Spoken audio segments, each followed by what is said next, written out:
Good afternoon, good evening, good morning, wherever you are in the world. Welcome to the Business Brunch, the show that is packed full of CPD and bite-sized chunks over lunch or breakfast or dinner, depending where you are. And we are delighted to be joined today by the fabulous Danny Wareham. For anyone that's watched the show before, you will know Danny well already because he's always on the other side typing in his genius, and we finally got him into the show. So we're delighted to have you on the show, and I'll let Danny introduce himself in just a moment. My name's Sarah Farmer. I'm an executive coach, and I'm joined by my two fabulous co-hosts, Melinda and Vanessa. Do you want to introduce yourselves in just a second? I'll just say we're going to be talking about culture and engagement. Culture isn't fun. Culture isn't real. I don't know. We're going to be talking a lot about culture, aren't we, Danny? We've got lots of questions for you. But let me just go straight over to Melinda, introduce yourself, and then Vanessa, and then we'll come to you and hear about who you are and how people can find you. Hello, my name is Melinda Ward. I am the Director of Consulting Solutions and Managed Services at Helm 360. My area of speciality is in consulting, of course, as well as business transformation and general management stuffs. I'm also joined by my resident house panther, Alfie, who sometimes pops his head in, and it's just simpler to let him do it. He just wants to steal the spotlight, so there we go. Now over to Vanessa. Okay, I'm Vanessa Ashworth. I'm a marketer. Today, my son is at home sick, so I'm hoping he's not going to join us. He's not sick. There's nothing wrong with him. But no one's interested in who I am. We want to know who you are, and nobody's said hello yet in the comments. So please tell us who you are and where you're calling from. I keep Yes, you've got that from What's your name on the screen? Where are you from? But Where yeah, you calling from? do say hello in the comments and let us know that you're there and that we're not all on our own. Danny, so tell us a little bit about you. Who are you? What's your name and where do you come from? This is not blind date, but it might as well be. My blind date entrance. Afternoon, ladies. It's a real pleasure to be on this side of the screen because obviously I've been a long time lurking fan for quite a while. And for those of you that don't know me, my name's Danny Wareham, and I run an organization called Firgun, which is a Hebrew word that means to take pleasure in other people's accomplishments. And that's kind of what I do. I help organizations to create places where great work is done through culture and engagement, because I get genuine pleasure in creating spaces where people can belong and can contribute safely without a fear of reprimand or ridicule. God, and we need that at the moment, don't we? We need a lot of that. So you are going to be talking to us today about all things culture. And whilst we're waiting for people to say hello, we're getting some people saying hello now. One of the first questions we'd love to know the answer to is, what is culture and what isn't it? Because people have a view of what it is and what it isn't. But, as the culture guru, how would you describe it? Or should we just I'm just going to say hello to Ram Nikolai. So it's a great question because culture can seem quite kind of ambiguous and amorphic and a little bit wishy-washy. And there's lots and lots of different definitions of culture, from things like it's the learned behaviors that help a social group survive, to my favorite, which is it's just how we get things done around here. Mm-hmm. So it's the unwritten rules and practices and rituals and things that happen in a social group that determine what's acceptable. And culture happens in every group. So in your family, for example, in my family, my mum always raised me as you speak when you're spoken to, you wait for people to offer you a drink. My partner's family is my casa is your casa. If you want a drink, go and help yourself. If you want to put your feet on the table, feel free, make yourself comfortable. So when I first started dating my partner, it was a little bit weird for me going to their house, and because that's not the culture, that's not the way I kind of get things done around here. And in organizations, you have exactly the same sort of thing. It's what are those? How do we really drive? So they say that you say it's the unwritten rules, and yet a lot of the work I do as a leadership coach is help create not rules but boundaries. Mm-hmm. So what are your thoughts on that? Because we've got to have boundaries to be able to sort of push up against. haven't we? We've got to be able to work within something. Yeah. So how do you create a culture, but also create a safe boundary for people to go up against and work with? That's a really good question, because that's pretty much what my work is. So in organizations, the boundaries tend to be set by something that is written. There'll be a set of rules, or there'll be KPIs that we're trying to achieve, which in effect are a boundary or an expectation that's been set. In culture, because the boundaries are unwritten, they're set by tolerances. So what do you tolerate? And this can be things that are bad, that you tolerate. Somebody behaves in a way that is detrimental to the social group, but we just put up with it because it's just Dave, and that's how Dave is. On the flip side, it's also where people do things that are actually acceptable, and it's not recognized, it's not spotted, and it's not reinforced. And in organizations that have those sort of cultures, you end up with a kind of beiging of the experience, both for the employee and for customers, where if I do something good, nobody notices, so why do I even bother? And you very quickly get a kind of a beige magnolia level of service for people that sort of switch off and quiet quit as well. So just say a few more. We've got some people joined us. Yeah, let's say a few more hellos. A few people joined. So Andy is here. He says he's sorry he's late. Great to see Danny up on screen at this side. And Carla says hello. She is a business and marketing student from Glasgow, and she says it's nice to meet us all. It's lovely to see you here, Carla. I don't think we've met you before, so welcome to the Business Brunch. And Ram Nikla, sorry, I don't know how you pronounce your name, but he's from India in Gujarat. So that's lovely to see you here as well. Sorry, carry on. Okay. So why is a great culture important? I mean, it seems blindingly obvious, but if it was that obvious, everyone would have a great culture, right? But they don't. So why is it important? And what do you think's stopping people from having one? So first of all, I'm of the belief that there are no such things as a good or a bad culture. So I know people talk about toxicity and terrible places to work and so on, but if you instead of thinking of culture as something that happens in your workplace, something like beanbag furniture and pizza Fridays and well-being days, instead culture is the lubricant that helps deliver your strategy. It helps you get where you're trying to go as a business. So culture is a tool. And in that sense, either your tool works, in which case it's a good culture, or it doesn't, it's a mismatched culture.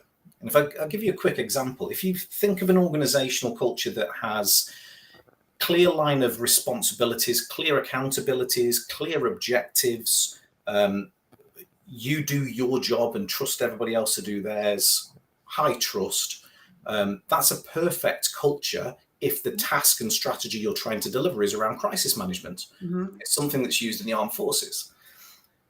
But if you have that culture and you put it into somewhere that requires innovation, like Apple, it won't work. On the flip side, you can't have an innovative, try things, fail fast, learn faster culture that you'd want in somewhere like an Apple and put it into the army, because you can't have the soldiers trying new things and failing fast and learning fast, because people die. So those cultures in of themselves are not good or bad. It's just, do they help me deliver my purpose and my strategy, or do they not? Yeah. So are they purposeful or are they unhelpful? Yes. And they're going to be different wherever you are. I mean, it's a long time since I've been in an organisation other than my own, and obviously the culture here is fabulous.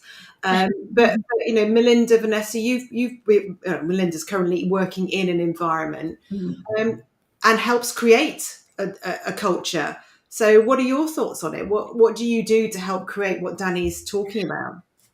Well, I think that there's definitely that. It's the interesting point about the difference of culture suiting the company and the purposes of the company. And I think that is something that companies would do well to talk about, because I think there's a lot of assumptions that go on when it comes to company culture, and people just say, oh yeah, we're like one big family, and like that phrase makes me cringe a little bit, because families are a little bit dysfunctional, and you don't have the same boundaries with a family as you would in work. And another kind of trite or common saying you see in job descriptions, let's say on LinkedIn, is, we work hard and we play hard.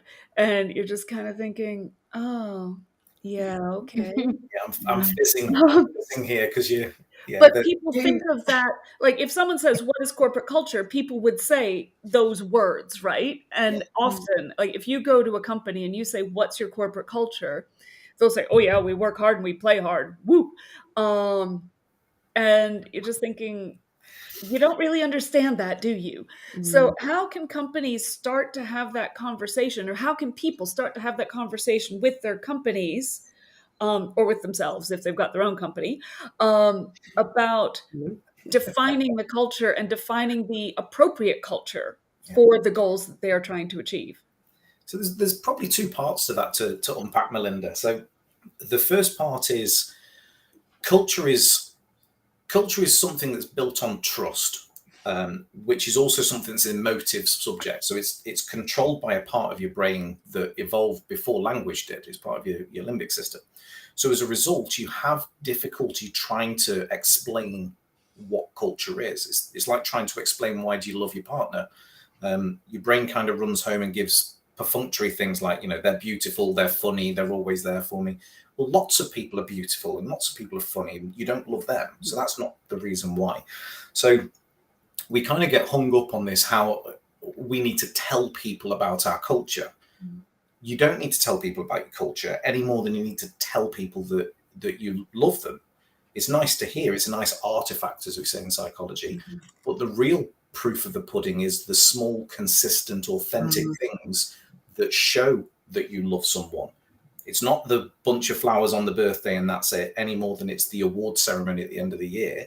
Although we like both of those, just saying. Yeah, they're nice little extra things, but they would mean nothing and would actually be weaponized against you if the rest of the relationship had no evidence that there was any connection or any authenticity. So the first part around kind of cultural explanation is don't tie up too much on trying to find the right words, because it's really difficult.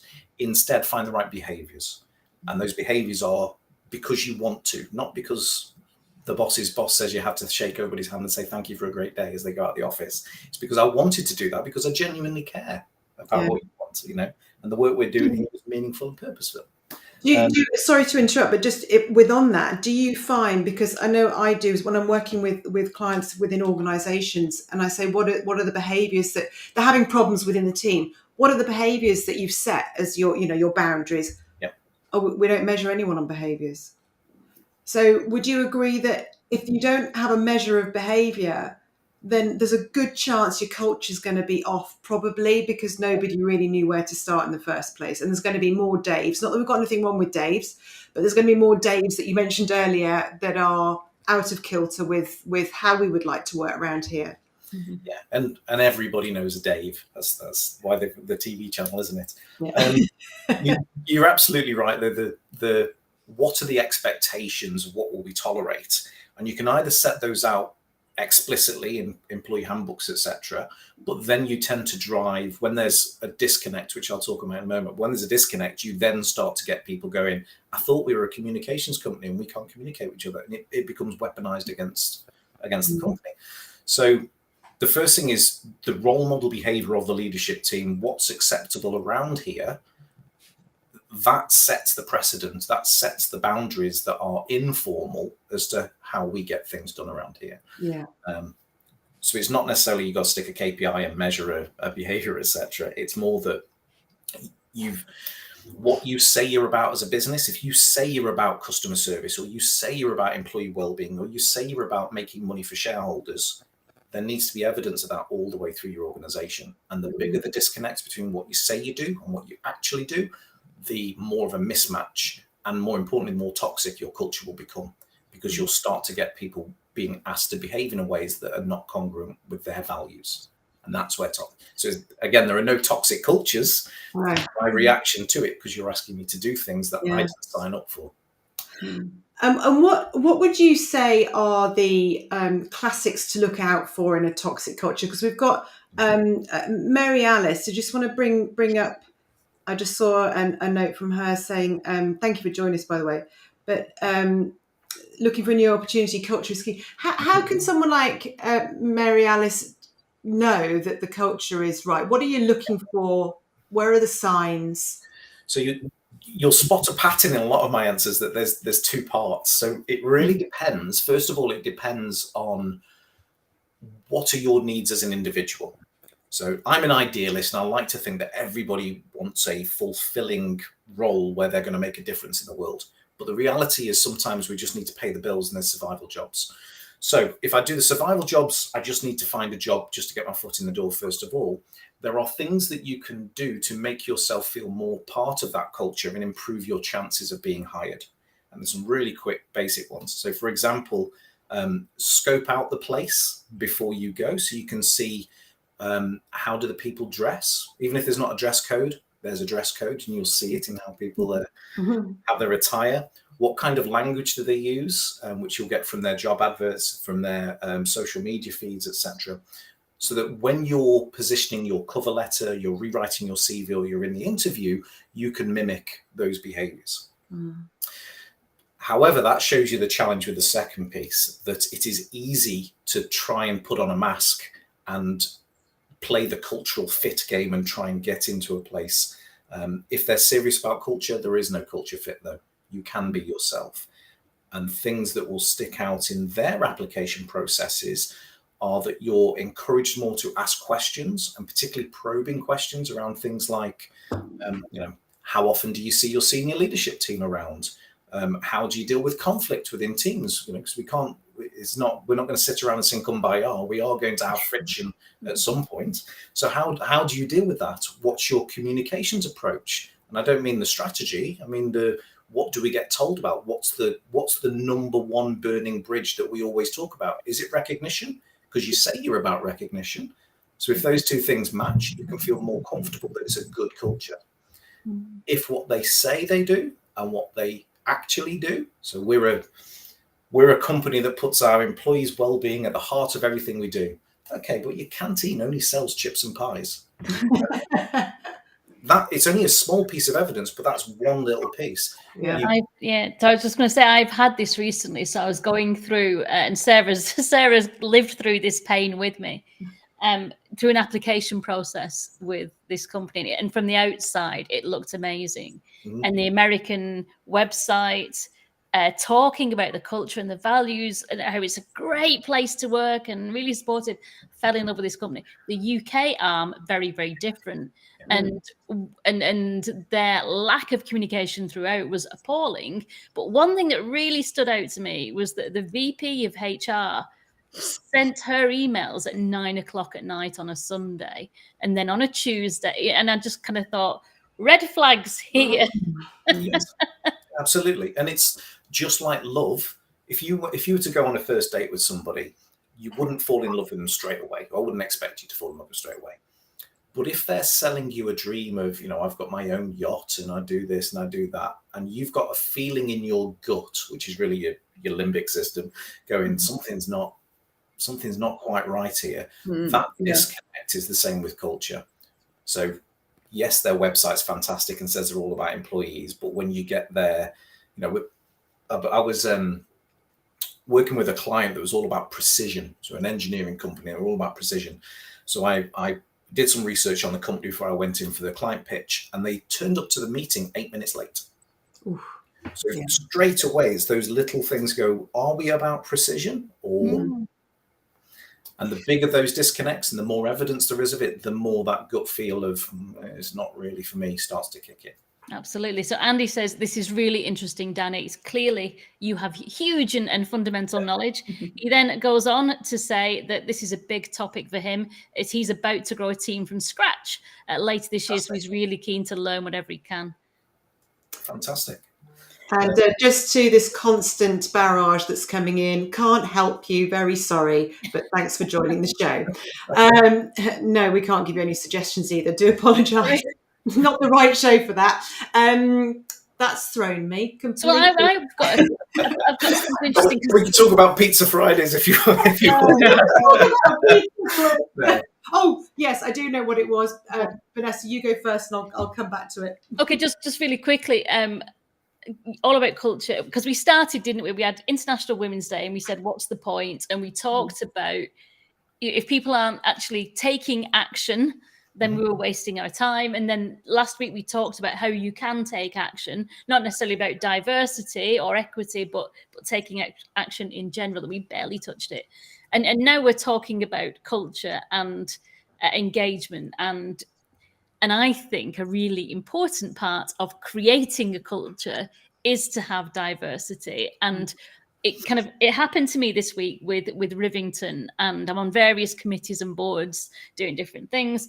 And what came back from one of the committees was we need to get out of this what we can. We need to take them for all their worth. And I realized they need diversity on their committee, because I had to kind of step in to stop it and say, well, can we just remember that this person is a partner? It's a business. We've both got to support each other. Then we all thrive and we grow together. They were taking a very hard view on it, which to me said they need diversity on their committee to create that more understanding. That add the balance a little bit. Yeah. So go on, give us I know we're kind of running out of time, but yeah. It's fine, because it's probably the most important part of what I do is not diversity, but inclusion. So the reason I say that is that diversity we tend to think of in terms of protected characteristics, whereas actually diversity is in all of its forms. But there is no diversity if the environment doesn't allow you to say, hang on a second, I don't agree with that, or I've got an idea, or I need some help. So diversity for me is the output of inclusion. So our focus is around how do we often get out of our own way, particularly in commercial corporate environments where extroversion has historically been seen as a strength. So suddenly the loudest people in the room dominate the airtime, and you miss out from just the cognitive diversity that people that are introverted bring to, they have fun. They tend to have much better views around risk than people that are extrovert. And you've just told them to shut up. So how do you create the environment that allows everybody to contribute without fear of ridicule or reprimand, so that you're able to say, hang on a second, they are a partner, and maybe we shouldn't be shooting ourselves in the foot. It requires a huge amount of emotional self-control, doesn't it, to be able to do that? A lot of the work I do is around helping people understand themselves better first before they can lead others. They've got to lead themselves. So to be inclusive, to allow diversity to be, part of your world, you'd really have to manage your own bias, and not enough leaders, in fact, very few, learn how to do what Vanessa did in that meeting, where she could recognize straight away these people aren't thinking in a diverse fashion. They're being biased by their own desires, needs, angst, whatever it was, and she could step in so they could stand out. Just sort of step in, to give them that thought, because she does know how to think diversely. And manage her own emotions towards things. So there's a big gap there. But sorry, Melinda, I cut into you. No, I was just going to ask Danny about if there were some kind of approaches and tips that everybody can do. Like, either obviously management can encourage participation from everybody, but how can an individual help to promote that sort of culture, positive culture in their sort of everyday workings? Is there a way that we can kind of encourage people collectively to pull more in alignment with where we want to go? And again, a good point. And it's not so much a positive culture as a purposeful culture. Yeah. So purpose starts with why we're here, what we're trying to achieve. And one of the biggest challenges around employee engagement is we think of engagement as being fun stuff. Let's have a party, let's have beanbag furniture, let's have pizza Fridays. What employee engagement is really is how do you engage your employees in the strategy? How do you change it from a place that is a great place to work to a place where great work is done? So culture in itself is not fun and engage in its own right for its own sake. That's a commune. That's people come in and clap and enjoy each other's company, and then it's empty. On the flip side, strategy is quite boring. Hiking your way to the mountain. Well, I don't want to do that again. It was a pain in the backside. So you need both. So my first piece of advice would be, ignore the shiny. Mm-hmm. So too often we can go, that's a great idea. They've got a new comms platform, or they've got a slide in the office, or they let the dogs in or we've got uniforms, or whatever it is. I'm not saying those things aren't great, but the first check and balance should be, do they help us achieve what our strategy is? Yeah. If your strategy would benefit from Pizza Fridays, do it. Do as much as you can. But don't start with the novelty, the quirky, and the let's copy somebody else, because you can't copy somebody else's relationship. That's not how it works. Your relationship is unique to you. And isn't it true that people often try and put a band-aid over the culture gap? So they'll put a plaster over it, and they won't look at the gaping wound underneath and realize what the real problem is. So by putting in, oh, we'll get Pizza Friday or fruit on Friday or whatever it is, you're not actually solving the real problem, because the real problem is usually a lot deeper. People aren't feeling psychologically safe. They don't understand what they're doing or why. They're not as involved. They're not being rewarded or recognized as well. So these are the gaping wounds that we both see in our roles, different lenses on. And then they put this little band-aid over it going, it'll be all right, let's have cake. And the band-aid is the shiny. Yeah. And it's interesting that there's almost like a tipping point where an organization doesn't have that psychological safety and doesn't allow for people to say, I don't agree, etc. Then that doesn't just apply to people on the front line, that applies throughout the organization. So you have senior leaders that are afraid to put their head above the parapet. They're afraid to say, well, actually, maybe it's us that's the problem, or maybe it's the processes and policies and structures that we've put in place that are the problem, because nobody likes to be told their baby's ugly. Yeah. So instead, the ugly babies out there. Exactly. Yeah. So, and that's such a problem with people in consulting type roles who are brought in to help. I mean, it doesn't matter what industry, you're brought in to help, but then what's that? help Fire. It's funny what you said about the gaping holes and then the Pizza Friday. I think probably one of my first jobs, we did Pizza Fridays, but it was with one specific aim in mind, and that was to have a kind of off record, say what you like. And we were a small team, and it was a case of question strategy, question each other. And it was a kind of a safe space to have those conversations. And so the Pizza Friday was just the mechanism to make it really informal and make people relaxed, so we could have difficult conversations. But but it was a communication tool. It's a fantastic tool, because it's out of the ordinary. It's a pattern interrupt as well. It helps say that this isn't the norm. It is a safe space. I really like that. But it was to deliver strategy. It was to help smooth strategy. So it was strategic. Yeah. And I'm sure to gather ideas as well, because I'm sure some points came out of that which could be fed into the overall corporate strategy. Like, oh, hey, I've heard some clients say this and that, or I've had this feedback, but I didn't quite know how to raise it. So, that sort of feedback is really important, but a lot of times is lost because, I don't want to tell my boss this because maybe then I'll look like I screwed up or something like that. And I don't want that to affect my bonus or whatever. It's an indicator of the culture in its own right. Yeah. I saw a post from Leah Turner this morning, who, for anyone that's on LinkedIn, she's prolific on LinkedIn and very well known, talking about your LinkedIn strategy isn't what your company says it is. It's what you think it is. You want to be able to talk about it. Those weren't her exact words, but I commented straight back, exactly that you've got to feel able to say what you think about the company and what you're doing without fear of being told off or put in a box. Culture, isn't it? It's all down to culture. You can't tell us what your culture is. Your people show us. Yeah.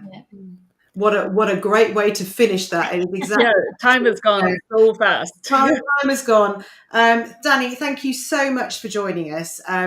We could talk for ages. There's so much more inside that amazing head. So we will get you back. It's only taken us a year and a half to get you in, but we'll get you back. But good luck with the rest of your.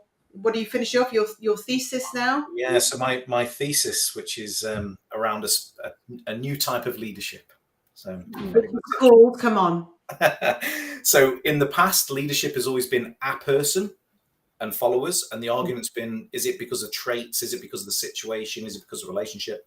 My idea is that the environment, the culture, is the leader. And if that allows anyone to step in and take the leadership role based on the situation and context. So that's what I'm researching at the moment. Excellent. And on that point, of course, leadership is going to be the topic next week, isn't it, Sarah? Definitely. So I know I haven't mentioned it much, but my book, Leader Unleashed, is going to be available to buy and consume by all human beings on the 28th. So on the 27th, which is the next show, I think we'll be talking all things Leader Unleashed, right? We will. Yes. We will. So But come just in and find out a bit more about that.